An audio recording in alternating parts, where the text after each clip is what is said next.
Hey there, Pony fan. Welcome to another review of My Little Pony: Friendship is Magic. Today's episode is Power Ponies. The episode begins with the gang fixing up that old castle in the Everfree Forest. Spike's particular talents of magical letter delivery and stenography aren't in demand at the moment, so he figures it's a good time to catch up on the latest issue of Power Ponies. But holy random crisis, Ne'er-do-well, that's no ordinary comic, it's one of those magically suck you into an alternate reality comics. Which is still not as cool as a graphic novel. Spike and company find themselves in the city of Metropolis. Each of the main six have all new superpowers and a stylish costume. Twi is a Doctor Strange-style magical hero, Pinky is the Flash, Dash is Storm, Rarity is a Green Lantern. Since her constructs are pinkish in color, I think she more resembles a star sapphire. AJ is a Western-themed Wonder Woman, Fluttershy is Hulk, and Spike is Humdrum, the non-powered dragon hostage, sidekick. He's the Robin in his own magical land of fantasy. That sucks to be you, dude. And they're just in time to see their archenemy, the Maniac, whose origins are surprisingly similar to a certain green-haired super clown we're all so fond of, making off with a magical battery electrosphere thing. Since the only way to escape Comic Land is to defeat the Maniac, the Power Ponies begin the fight. After an initial defeat during that awkward, early learning to use your superpowers phase, the next fight with Maniac's hairstyled henchman goes better, until the weird-haired villainess busts out her secret weapon, evil paralyzing hairspray. Oh, the horror.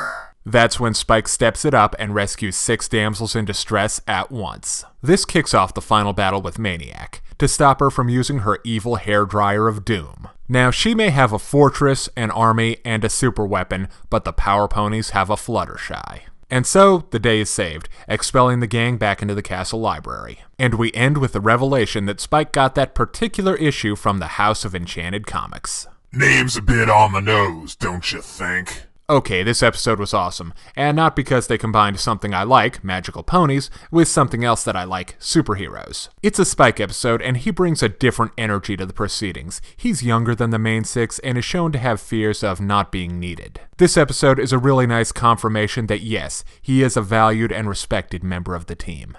Twilight is a supporting character this time around. She seems to be taking cues from her mentor in that she's always supportive of Spike and never shows him anything but her complete confidence that he'll be there for her when she needs him. The other 5 are more just on hand to look awesome using their superpowers. Each one gets at least one big moment of superpowered shenanigans. Power Ponies is probably the most visually exciting episode in the season so far. Rarity's constructs, Pinky's high-speed actions, and Fluttershy unleashing the beast within are awesomely animated as well as hilarious. But new antagonist, Maniac, steals the show. She's delightfully nuts, and I'm not usually a fan of the living hair superpower, but Maniac owns it. Her mane seems to work the same way that Spidey's webs do, both as a weapon and a means of locomotion. She's also got this weird, constantly contorting movement and body language that's funny as hell to look at. The constant theme of hair care products like the hairdryer supergun, freezing hairspray, and the gang of preening peacocks is straight out of the Adam West era Batman brilliant. There's also some interesting world building going on. Twi and company are refurbishing the palace of the Royal Pony Sisters. Could this be foreshadowing that Twilight will be moving in at some point in the future? There are also unusual supernatural events happening at the castle, like the Shadow Being at the end of Castlemania and now a disappearing magic comic book. Spike said he got it at the House of Enchanted Comics. He thought the name was just there because the stories that the comics told were so, well, enchanting. And what if he's right? What if the Tree of Harmony or some as-of-yet unexplained magical force at the castle brought the comic to life? Or these could be just a one-off joke and a lazy explanation, respectively. We just need to wait and find out.